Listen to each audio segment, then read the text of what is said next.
Hello everyone, welcome to the channel. So in this video, I'm going to talk to you guys about how I came to Ghana in the year May 2021. Actually, being fortunate enough, I came with a lot of money and how I lost it all and almost went back, but I stick to it and here I am. And now I have a thriving business. So let's dive into how I went in this dark hole that stressed my most desperate, depressed times in Ghana and how I was able to crawl out of it.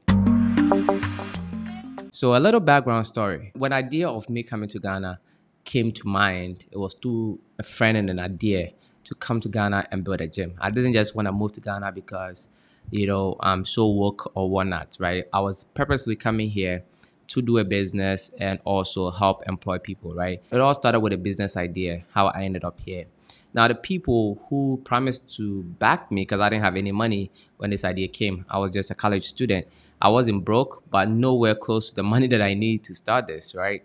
You need a lot of money to rent a place in the mall or build a place or buy a place. It's not cheap because one of the problems is in Ghana, you can rent like the average Joe place and really turn it around, demolish it, remodel it, renovate, whatever, and you have a thriving business that they try to increase the price like crazy, try to get you out so they can take your business. It happens more than you think. So me renting from the average Joe to do a big business that I know if this person refuses to lease or rent the place to me for more years, it will harm me tremendously. I just don't subject myself to that because I'm aware Ghanaians are, unfortunately, some people, some landlords could be really greedy and they try to get you out, thinking they can operate your business just like how you were doing it because they see the market is there. You basically give them their free experiment that it actually works, right? And they try to take that. It's a habit here. Most people have been through that. So I wasn't going to do that.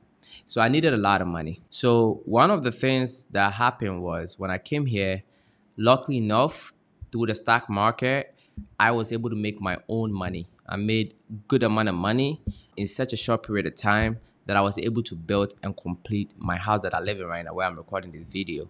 Because the idea of me coming to Ghana was so scary. If you don't have money in Ghana, your life could be really miserable. In America, you don't have a job, you can hustle, go bartend here, do McDonald's, whatever. You can have money to eat.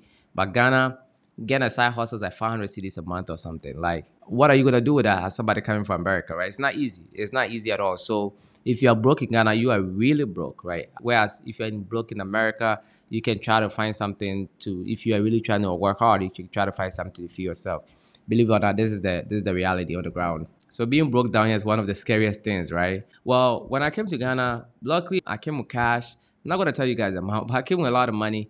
I was gonna be able to, set up this project that landed me in this whole mess, right? Plus the stock market going down. Well, there's a saying in the book Think and Grow Rich that in order to achieve anything significant, you have to burn all bridges. You don't have to have any easy plan B, because if that was the case, I wouldn't be here. I would be back in America. But I burnt all bridges and I was ready to struggle through no matter what it is. I was willing to see it through, right? Until I just can't take it anymore. And that's what saved me. So when I came to Ghana, I had a good amount of money, right? And that money was enough for me to buy land, build a mini mall, start a gym, restaurant, all that stuff. And the income from that project, which I'm still going to do, was so much that even a lawyer in America is not making that. From there, I was going to build from there. That was the whole idea. My house is built, already. I have some small amount of money coming every month where I could survive on, but not to live. And me having this project, I'm really going. Like I'm set for life. And it was well calculated. But when I came to Ghana, God laughed at my plan because everything went sideways.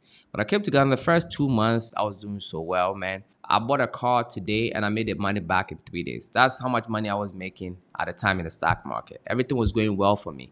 Whatever I touched turned to gold. God was really moving my hands through the stock market and everything was just so perfect, right? So I moved into my house in October 2021. As soon as I landed in the neighborhood, within 2 weeks, I've already identified the land that I want to buy, which I went into a contract and to be paid in 2 installments. And I did that by December of 2021. I had purchased the land. January 1st, 2022, I kicked out the owners and I took over. And since then, I started renovating the car wash before I do this mini mall, right? So between October and December, I had done the design with my architect and my business partner. I got the permit and everything. I was ready to start construction. All this while I had money. So around September, I started losing money, but not crazy. And then the Russia-Ukraine war happened, and then I lost a lot of money in the stock market. A lot. I lost a lot of money. And it was really hard on me, right? It was really hard on me. It wasn't my money. It was I made all my money in the stock market. You gotta remember, I'm very young. For me to work, even if I make 100K a year, get amount of money and the stuff that I was doing at my age, it was gonna take a long time, right? At least 15, 20 years, me being smart to be able to do that, right? Because if you're making 100K in New York, they're taxing you about 40%. You get taking like 60K home, you gotta pay your rent, all that. You know what I'm saying? You have to be doing investments on the side and all that. Like it was just, I was not gonna be here if it wasn't for the stock market. I'm well aware of that. You see that or you have some thriving business, but to work for someone and get paid, the taxes alone and all that stuff is not easy. I'm saying all that to let you know that I was heavily blessed through the stock market. I'm well aware of this. And when I came down here, everything was going well, right? I buy this, I made the money back in 3 days. I bought my car, which was almost $100,000, made the money back in 3 days, right? These were the opportunities. On the other hand, I can lose $100,000 in a day. That was the reality, and it wasn't easy. It was a roller coaster. Your emotion is up and down, right? Because you can make a lot of money, you can lose a lot of money. It was just crazy. And though you can lose a lot of money and make a lot of money in a short period of time, like when you balance out, I was always on a climb, right? From 2020 to the end of 2021, I was always on a climb, always on a climb, right? Just making money. And I've had some down periods, but in the long run, I was always going on a climb. And that was going well until Russia-Ukraine war, and then everything just came down crashing. Now the problem with me is, because of my background, I'm an accountant. If you buy stocks and you hold it for long term, your taxes tend to be lower than short term, a lot lower. So I was holding some of the stocks that I was like 2 months away from realizing my long term gains, which means I'm going to pay less amount in taxes as compared to if I sell it today. And I should have just sold it because that 2 months of waiting, right, from December to February, I lost a lot of money and it was not worth it. I lost a lot of money and I kept losing a lot of money. So I bought this land and I renovated it and did all of that. Around 100K was gone in cash, it was gone. And the plan was if I operate this car wash, I'm going to make a good amount of money, not a lot, but it's good amount of money that I can even save to kind of prepare myself from here. That was the idea. But unfortunately, as I started working on the land, somebody started bothering me as well and even took me to court. I'm still in court right now. Thank God the case is almost over because it was really a frivolous case. Kind of like, extortion attempt. So here I was coming to Ghana with a good amount of money, right? Cash, enough money to build a mini mall and open a gym and all that stuff. And having lose all of it. Yes, I literally lost all of it, right? I lost all of it, right? In the stock market, you can trade with 25K.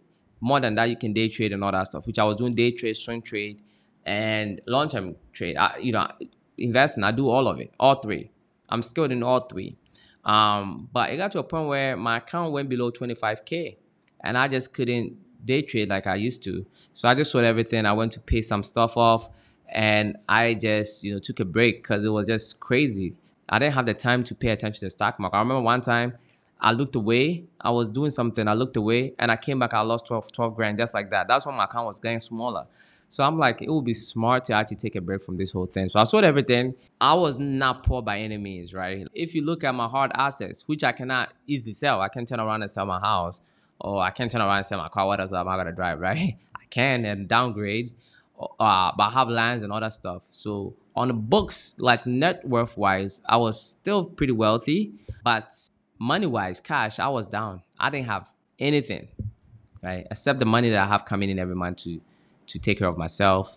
But man, that was the lowest point of my life. So it wasn't easy. It wasn't easy. And I was faced with the option of returning back to the States, not because of money per se, but because I didn't know what to do. Do you get it? I came to Ghana with my plans laid out. I had the cash. I'm about to come and either open a gym or, buy a property and build this mini mall. And I was moving towards that plan. I'm a person who likes to plan and know where my future is going to look like. And here I was in a situation where I'm in court. I can't move forward with this project. And my money, cash wise, like a lot of money where I could just dive into something else, is gone. I lost it in the market. And Ghana is not cheap, my friends. So it was either should I go back to the States, kill some time, and watch this case finish? The case is almost 2 years now. The guy took me to court in 2022 May. We are almost in March. So yeah, 2 months away from it, 2 years in court, right? And May makes 3 years since I've been in Ghana. I was thinking if I would have still been in the States by now, because I can wake up every day not knowing what to do with my life. That was really hard on me. I'm somebody who's driven and trying to always do something. But I was now in a position where I didn't know what to do. I didn't have the money. Because Ghana, I can't go and work for someone. Like the pay is peanuts, right? Like it just wouldn't work. Unless I go look for some international company or something, it's gonna take time. To get a job here is not easy. And where I live, I didn't plan around, living in this place and going to work all the time. That's not gonna be easy. Traffic and all that stuff. And I'm just not cut out for that, right? If I'm gonna work for someone, then I might as well go back to the States and make enough money and then come and continue my dream once I win the case back. But I'm glad I didn't go. This is what I want you to understand. While I was here for the first year, you are still not fully Ghanaian yet. What do I mean by that? You still don't really, you are not accustomed to the system. You're not getting it yet. You think you got it, but you haven't gotten it yet. It takes about 2 years, 2.5 years for you to really settle in and have the mindset that I'm in Ghana, right? You see the money, the cities, is cities. You're not looking at cities and converting it to dollars like it's cheap. You are really on the ground.